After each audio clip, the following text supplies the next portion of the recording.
Just want to remind you guys, this episode is presented by Prize Picks. Download the app today. Use the code JUICE to get $50 instantly after you play your first $5 lineup.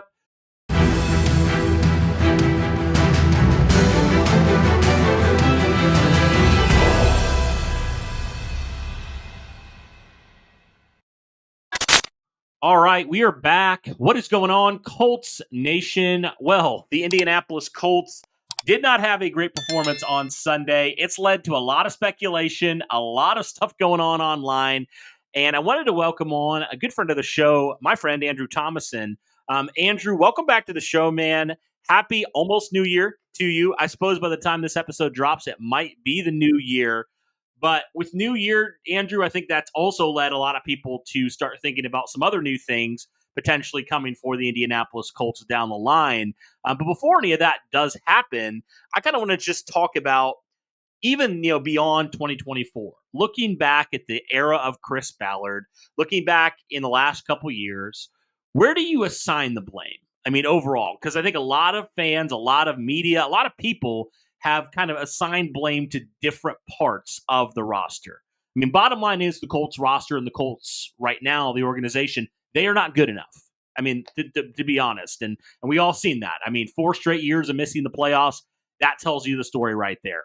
But Andrew, from your perspective, and I know you've kind of done some pieces on, the state of the Colts right now. We've talked off air and stuff like that about this organization. But when it comes overall to looking at where this organization currently sits, again, another missed opportunity amongst many missed opportunities in the last couple of years.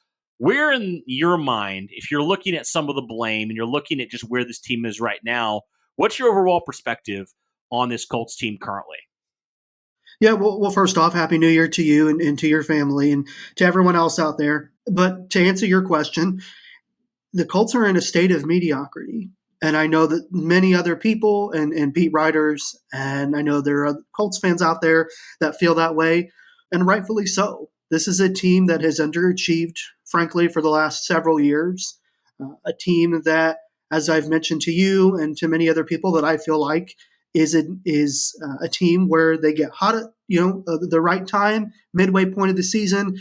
Take 2021, for example. They go on the road in Buffalo. They have a great game against a really red-hot Buffalo Bills team, move to 6-5, and then towards the end of the 2021 season, they collapse against the lowly Jaguars, who were 2-13 at the time, with a rookie quarterback that was unproven. And then you look at this year, where they're 7-8, and while they don't necessarily control their own destiny and they need help, they collapse against a 2-13 Giants team that hadn't won a single game at home all season long, that had lost 10 in a row, that averaged less than 15 points a game. And you surrender 45 points, 38 on offense to Drew Lock and company, and you collapse once again. You don't even give yourself a chance to potentially sneak into the playoffs. And it's just, it speaks volumes to, I think, the general manager, Chris Ballard, and his roster building philosophy and how he's constructed things since the start of his tenure. And I think it also speaks to defensive coordinator Gus Bradley and how this Colts defense, frankly, has played for much of this season. They've had a couple of really nice performances that you could point to on paper, but outside of that, they've been very, very average to below average. And I think it also speaks to, in part, but not entirely, the head coach, Shane Steichen. And I get he's the offensive play caller, and he was brought in to develop Anthony Richardson and all these things. But at the end of the day, he is the head coach of the football team, and he is ultimately the one that is, I think, for a lack of better phrase, in charge. And so he does have to shoulder part of the blame there as well. Yeah, and, I think you're right. Every single aspect of it, including the players as well, they all deserve blame, right? Because this has been a thing for years, but I think the biggest reason why a lot of people are going to Bradley, a lot of people are going to Ballard, is because it seems like there's some things that they could be what people would maybe call fixable things, right? So, for example, changing a little bit of your philosophy on defense, if you're Gus Bradley, adapting like all the good defensive coordinators do, doing some of that stuff. Obviously the not allowing, a Giants offense that's been dead in the water all year to do what they do, not playing down to competition, which it's weird because the Colts had some really good games against some pretty good offenses, and then they have Sunday's performance. And they've had a couple of these over the last couple of years. I mean, even last year, they've had a couple of those performances. So that, and then also just you have to throw in the fact that look at what he's been given on the defensive side as well, or lack of what he's been given by Chris Ballard. Chris Ballard said at the beginning of the year, Andrew, he said, this is what I'm going to do, and if it gets me fired, so be it. Well, here you are again, missing out in the playoffs, in large part due to, I think in certain ways on the defensive side of the ball, a lack of adding some proven talent, some veterans in there. I mean, heck, you got lucky with Samuel Womack. I mean, imagine if Samuel Womack didn't do what he did this year, like how much worse that defense would have been. Because, yeah, Womack hasn't been perfect, but he's certainly been better than what the solution might have been. Like that's just to the point where it is. And it just feels like there has been just a lack of proven talent on that side of the ball. I mean, Andrew, I kind of look at it and I say, if you were to look at the entire Colts defensive roster right now, who could you honestly say is a top 10 player at their position? I don't know if I could name one. Maybe DeForest Buckner would be the one I would name, but he's pushing 30. Like, honestly. And it's just this weird, like, I've just kind of found the way the Colts have constructed this roster kind of weird in general. And I don't know what your thoughts are on this, where you have certain units that are ready to win now that you've invested a ton into, that you brought back your own guys. And then you have other units that are more in the developmental phase. And it's like, that just doesn't work. That doesn't work. And it hasn't worked this year.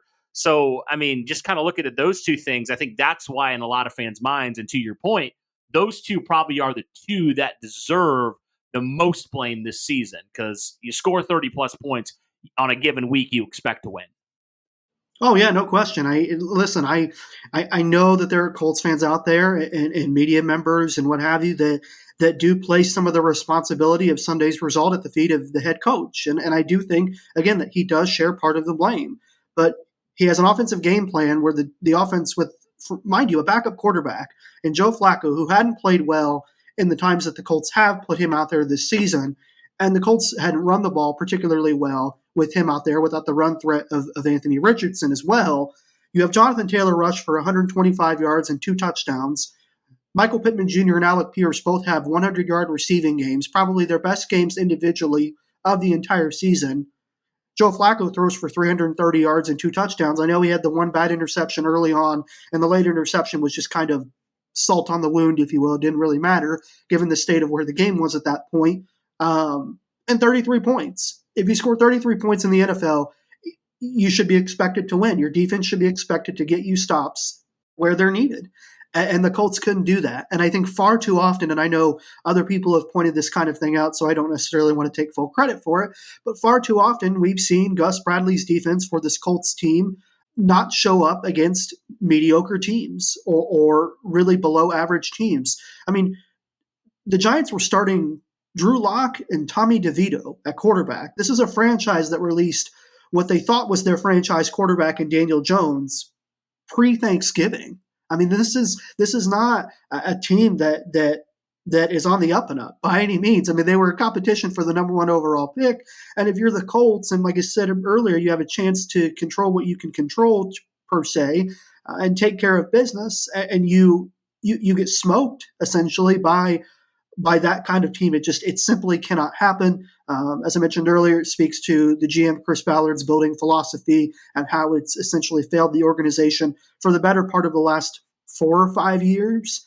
I mean, this is a team, like I mentioned to you, off air, they're always just good enough, but they're never elite, and they're certainly, never in a position to claim, a division title or make a wild card spot, because they always fall short. And that's ultimately, I think what it comes down to, what Chris Ballard's tenure comes down to. I think, he's found some nice pieces. You look at Bernard Ryman at left tackle, a 3rd-round pick. You obviously Jonathan Taylor and Michael Pittman Jr. Alec Pierce is having a nice season. So I don't think, he's necessarily been bad in some of those areas. But when it comes to roster construction in its entirety, that includes free agency, that includes the draft, he hasn't necessarily utilized all of those resources to the best of his ability, and it's cost the organization chances at the division, like in 2023 with the last second loss to the Houston Texans. It's cost them a chance at a home playoff game. I mean, Kevin Bowen, a good friend of ours, mentioned this on his podcast. It's been 11 years since the last time the Colts won the AFC South and hosted a home playoff game. I mean, I was a sophomore in high school.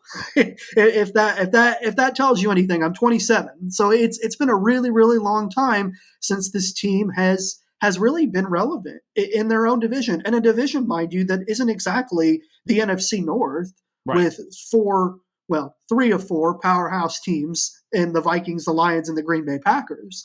But what it really boils down to, Cody, is changes have to be made in my mind, and I think in a lot of people's minds. You can't, if you're an organization that prides itself on winning, that prides itself on the players that were there before them, that set that precedent of this is a winning franchise, this is a winning organization, and you set yourself up for just being okay with a 7 to 9 win season year after year. And it's, well, we came close and we think we're close. And then you take another step back and then you take a small step forward maybe. And it's just this never ending cycle of, again, I'll say mediocrity, and changes need to be made. And I think honestly, it probably starts with the general manager, Chris Ballard, and it starts with the defensive coordinator, Gus Bradley.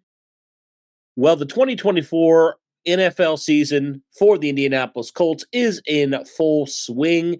And with that, wanted to share the sponsor of today's video, Prize Picks. When it comes to Prize Picks, this is going to be a great way for you guys, especially, to check out some of the stuff that Prize Picks has. You can now win up to 100 times your money on Prize Picks with as little as 4 correct picks. You heard me right. Only 4 correct picks. You can win 100 times your money, guys, on Prize Picks. Be sure to sign up today and get $50 off instantly when you play $5. You don't even need to win to receive the $50 bonus. It's guaranteed. So if you're looking specifically for the Colts stuff, that's definitely something you guys should check out. But if you're looking for, like me, more NFL stuff, there's all sorts of stats and stuff that you can check out and make your picks. And there's definitely guys that are very consistent, like Jonathan Taylor against the Houston Texans, that you really feel like you can probably feel pretty good about overall, right? And there's some other ones where you're like, I don't know if I would take the over on that. I don't know if I would pick them to hit that margin, right? So, guys, be sure to go check out all that stuff on Prize Picks. It's only a couple examples. There's all the different odds that you could hope for when it comes to that for Prize Picks. So highly encourage you guys go check that out, but definitely excited for this season. And hopefully you guys will be following along with us and everything with Prize Picks and what they do. So be sure to download the app today. Use the code JUICE to get $50 instantly after you play your first $5 lineup. Again, download the Prize Picks app today. Use the code JUICE to get $50 instantly after you play your first $5 lineup. Like I said, guys, it's a great way to continue to stay in with week to week life of the NFL, specifically with your favorite team, the Indianapolis Colts. So be sure to do that. Be sure to check out Prize Picks. And remember, Prize Picks, run your game. Yeah, absolutely. And, our colleague Nate Atkins as well, I thought he brought some really good points up. He made a post just all about, because he's covered a couple different teams in his time outside of the Colts. And so he knows, what it kind of looks like a little bit, because he's covered teams that have bad culture and he's seen what it looks like. Right. And he said this, he said, I will grant that everyone has gotten way too comfortable here. Going 9-8 gets every player rewarded. Going 4-12-1 only gets a few people to lose their jobs. Bottom line is it's a weak culture, and that's mostly keeping the same players who haven't been good enough anyway. And he also adds, you have one player that knows what success looks like and has actually had some meaningful success. And Andrew, that's the guy that just called out your defense for crapping the bed. I mean, honestly. And that's to the point where you're at, where it is this mediocre culture, this comfortable culture, and then I think that's led to complacency in a lot of ways for not just the defense, but I think just for the team in general. This team was complacent with being good enough and almost a playoff team last year. I mean, I think there's no better indication of the way the Colts were willing to settle for mediocre than the way they attacked this offseason. I mean, I think re-signing all your own guys, and your only two outside free agents are a 40-plus-year-old quarterback and a backup defensive tackle who really hasn't made an impact this year. I mean, that is just what's it's telling, right there, that Chris Ballard and company, they're okay with being just good enough. And the best organizations in the NFL, we know, you see so many, and even so many who have turned it around in the last couple of years. What do? They don't just rely on drafting their own guys, but they go out and they're aggressive, and they go and add proven talent to their roster to help complement the talent they've already brought in. And it just seems like Chris Ballard and company, they've had multiple opportunities. How many press conferences has Chris Ballard said something of the nature of, I have failed this year? And how much is it going to be until enough is enough? Until we're done with it, until it's time to make a change? Because if 2022 didn't change Chris Ballard, Andrew, I don't know what's frankly going to change Chris Ballard. Well, and Cody, I'll piggyback off of that a little bit. I think that's part of the argument that people have been making. You moved off of Frank Reich in 2022 because of the terrible performances that the Colts were putting up at that point. You should have also moved off of the general manager. Yes. Because I think I could make a case, and I think a lot of people have said this as well, if you bring in a new general manager with a new head coach, with a young quarterback, is there as much pressure to win right away? And obviously the end goal for every NFL team is to win as many games as possible. But when you have a general manager that's in his 8th year, who's proven, frankly, next to nothing. I mean, every team in the AFC South has won the division twice since the Colts last have. And again, that's not to say that Chris Ballard is a bad drafter or a bad evaluator when it comes to players. I don't think that by any means. I think the Colts do have some really solid players: DeForest Buckner, Jonathan Taylor, Michael Pittman, Alec Pierce, so on and so forth, right? But at the end of the day, the roster that he has constructed, as Nate Atkins pointed out and others, it hasn't been good enough. The results have always been the same. And Chris Ballard, I think, has been unwilling to, I guess, change his philosophy and change his processes throughout his tenure to go after some big name free agents to maybe shell out a little bit of extra money toward a Daniil Hunter or an Xavier McKinney, for example, somebody that could potentially be a difference maker on the defensive side of the ball or even on the offensive side of the ball. And ultimately, it's, as I said before, it's cost this organization greatly. And they're just stuck in this endless cycle of, again, being just good enough, but never elite to the point where they get themselves over the top and they can compete with Baltimore or Buffalo or Kansas City. I mean, this team we saw on Sunday, they're nowhere near close to where they need to be to compete with those teams at the cream of the crop of the AFC. They'll get their doors blown off going on the road to Kansas City or Buffalo or even Baltimore. It's one of those things where, and again, other people have mentioned this, so I don't want to take full credit, but what does the owner think? If you're Jim Irsay, you are the ultimate, I guess, decision maker, if you will. You have a choice to make. You can either choose to continue believing in a general manager that's produced 8 years of results, and those results have been average to below average at best, or you can choose to move in a different direction and give your team that you feel that you've instilled a winning culture or a winning attitude within a fresh start. And I mean, we'll see ultimately in the next couple of weeks if there are changes that are made, and if they are, what do they look like? But ultimately, what it boils down to again is the Colts aren't good enough. They're not good enough. 7 to 9 wins is only going to get you so far. And Chris Ballard and the other people that have stood up there and said, well, we're really, really close, and then you fall short every year that you say you're really close. I mean, it's not a good look. It's one of those things where, the Colts need to seriously consider making changes. Yes, absolutely. And, I've said this a couple times before, and I would be curious your thoughts on this, Andrew. How can you seriously go into a year after this, what has just happened, after the performance that you just did on Sunday? How can you seriously try to sell the fans on another year of this? Because fans are already fed up. I mean, you don't have to go very far on X to see. Fans are done. And not just X, everywhere. Social media. Fans are done.